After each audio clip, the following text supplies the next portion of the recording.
पड़ोसी देश बांग्लादेश में, अब तो क्या ही देश कहें इसको, हालत तो ऐसी है नहीं उसकी। पड़ोसी देश बांग्लादेश में अंतरिम सरकार का गठन हो चुका है, लेकिन अभी भी हालात तनावपूर्ण हैं। राजधानी ढाका की सड़कों से पुलिस गायब है और सेना ने पूरी तरह मोर्चा संभाल रखा है।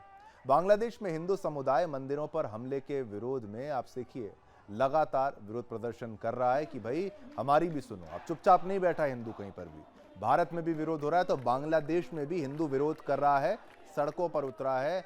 हरे कृष्ण कृष्ण कृष्ण हरे हरे, हरे राम राम राम हरे हरे के साथ, ये मंत्र के साथ, हरे कृष्ण जो इस्कॉन में बोला जाता है खासतौर पर, उस मंत्र के साथ विरोध कर रहा है। शनिवार को भी देश भर में हिंदुओं के खिलाफ हिंसा के विरोध में हिंदू समुदाय ने मार्च किया। हजारों लाखों की संख्या में हिंदू समाज के लोग ढाका की सड़कों पर इंसाफ की मांग के साथ उतरे। शुक्रवार को भी हिंदू समुदाय के खिलाफ हो रहे अत्याचारों के विरोध में बड़ी संख्या में हिंदू बांग्लादेशी नागरिक ढाका में सड़क पर उतरे। सैकड़ों लोगों ने सुरक्षा, कानून व्यवस्था की स्थापना और एक धर्मनिरपेक्ष बांग्लादेश की मांग को लेकर नारे लगाते हुए राजधानी ढाका के शाहबाग चौराहे तक मार्च किया। शेख हसीना सरकार के पतन के बाद बांग्लादेश में हिंदू समुदाय पर हो रहे बर्बर हमलों, आगजनी और लूटपाट की घटना मानो एक से एक जैसे साधारण सी हो गई थी, आम बात हो गई थी। लेकिन अब नहीं। राजधानी ढाका के शाहबाग में हजारों हिंदू जमा हुए और देश में अल्पसंख्यक हिंदुओं के जो खिलाफ हो रही हिंसा के खिलाफ उन्होंने आवाज उठाई। रैली के दौरान हिंदू समुदाय ने 4 सूत्रीय मांगे रखी। अल्पसंख्यक मंत्रालय की स्थापना हो, अल्पसंख्यक संरक्षण आयोग का गठन किया जाए, अल्पसंख्यकों के खिलाफ हमलों को रोकने के लिए सख्त कानून और अल्पसंख्यकों के लिए 10% संसदीय सीटों का आवंटन हो, आरक्षण हो। रैली में पहुंचे लोगों ने अपने हाथ में कागज पर लिखे नारे पकड़े हुए थे, प्लाकार्ड्स पकड़े हुए थे, जिनमें कहा गया था कि धार्मिक शिक्षा की कोई जरूरत नहीं है, मानवता की शिक्षा में ही शिक्षित हों। आप ये भी सोचिए, बांग्लादेश में स्थिति ये है कि पुलिस को लोग प्रोटेक्शन दे रही है। कौन दे रहा है? जमाते इस्लामी, बीएनपी प्रोटेक्शन दे रहे हैं।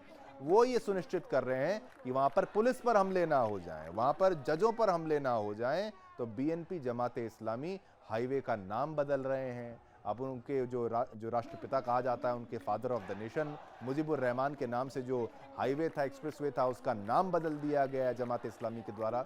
कट्टरपंथियों का वहां पर राज है, वो चाहते हैं शरिया वहां पर आ जाए, लेकिन हिंदू चुपचाप हर बात को सह लेगा। इतना तो कमजोर हिंदू नहीं है जैसे ये आवाज उठा रहे हैं। और कई जगहों पर हिंदुओं ने कईयों को पीटा भी है ठीक से, जो बहन बेटियों के साथ अभद्रता कर रहे थे। तो ये खबर बांग्लादेश की विरोध की, हिंदू एकता की तस्वीर।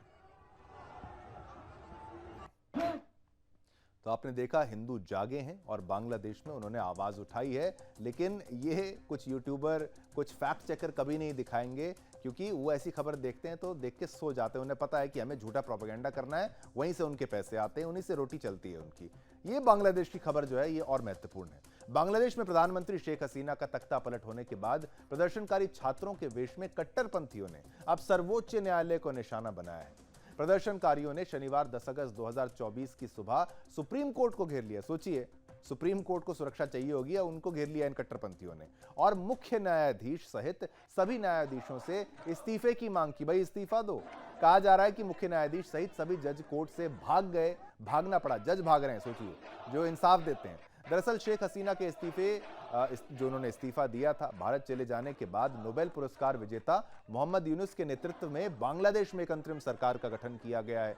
मुख्य न्यायाधीश ने अंतरिम सरकार से परामर्श किए बिना ही न्यायालय के सभी जजों की एक बैठक बुला ली थी। इसके बाद प्रदर्शनकारियों की भीड़ ने कोर्ट पहुंचकर उसे घेर लिया। प्रदर्शनकारियों ने आरोप लगाया कि न्यायालय के न्यायाधीश एक साजिश रच रहे थे, जिसके कारण लोगों में आक्रोश फैल गया और उनसे जवाबदेही की मांग की गई। तनाव बढ़ने पर न्यायालय की बैठक रद्द की गई। हालांकि प्रदर्शनकारी रुके नहीं, सुप्रीम कोर्ट को घेरना जारी रखा। उन्होंने मुख्य न्यायाधीश को पद छोड़ने के लिए कहा।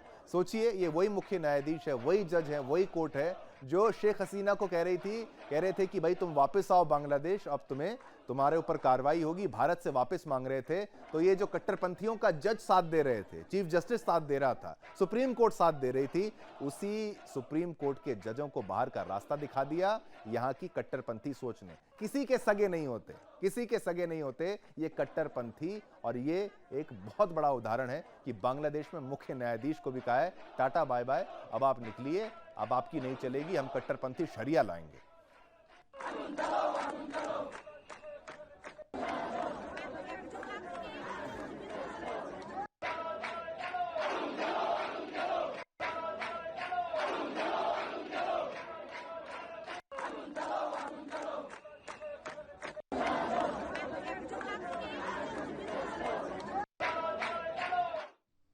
ये आपको आंदोलन की तस्वीरें दिखा रहे थे सुप्रीम कोर्ट के। देखिए वहाँ प्रांगण में पहुंच के वहाँ पर ये बदतमीजी कर रहे हैं, बदमाशी कर रहे हैं। चलिए बदमाशी आगे भी जारी रहेगी, इसलिए हम कहते हैं बांग्लादेश को अब तोड़ देना चाहिए, ज़्यादा दिन तक एक नहीं रह सकता, हिंदुओं को अच्छा स्थान देना चाहिए। बांग्लादेश में बीते कुछ समय से चल रही हिंसा और अराजकता में देश के संस्थापक शेख मुजीबुर रहमान से जुड़ी पहचान पर लगातार हमले हो रहे हैं। जो फादर ऑफ द नेशन यानी इनके राष्ट्रपिता, ये देखिए ये लेजर लाइट मार रहे हैं और साथ ही साथ क्या क्या कर रहे हैं। पेशाब करने की भी तस्वीरें सामने आई थी, मूर्ति तोड़ने की। और ये देखिए ये एक्सप्रेसवे का नाम बदल दिया गया है कट्टरपंथियों के द्वारा, जमात इस्लामी के द्वारा, बीएनपी के द्वारा।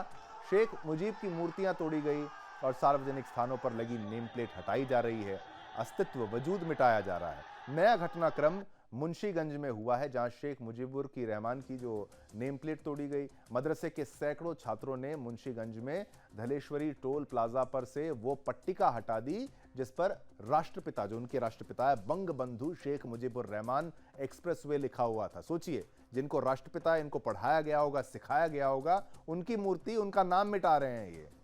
जैसे कि आप सोचिए भारत के लिए यहाँ पर जो गांधी हैं वैसे ही उनके लिए मुजीबुर रहमान होंगे, तो हालत क्या हो रही है इस वक्त बांग्लादेश में, ये तस्वीर आपको दिखा रहे हैं। देखिए मुजीबुर रहमान की मूर्ति पर ये हथौड़ा लेकर ये कट्टरपंथी चढ़ा है, उनका सर भी फोड़ रहा है, उनकी उंगलियों को तोड़ रहा है और ये इज्जत दे रहे हैं। और ये सोचिए, ये मुजीबुर रहमान वो व्यक्ति जिन्होंने इनको पाकिस्तान से बचाने के लिए लड़ाई लड़ी थी, और ये वो जमात इस्लामी जिनको रजाकार कहा था शेख हसीना ने, क्योंकि ये पाकिस्तान की कट्टरपंथी सोच से ग्रसित थे और ये मुसलमानों को ही मार रहे थे। और सोचिए वो पाकिस्तान जिन्होंने मुसलमानों का ही रेप किया, मुसलमानों को ही मिटाने का प्रयास किया, उसी की सोच से मैच करती हुई जमात इस्लामी, क्योंकि पाकिस्तान में भी है, भारत में भी है, बांग्लादेश में भी है, कश्मीर के अंदर भी है, ये वो जमात इस्लामी बीएनपी, वहां पर उसका अब चलेगा शासन, तो खत्म हो जाएगा मुजीबुर रहमान का नाम। तो ये आपको बड़ी खबर हमने बताई कि देखिए नामो निशान मिटाने वाले हैं ये मुजीबुर रहमान की।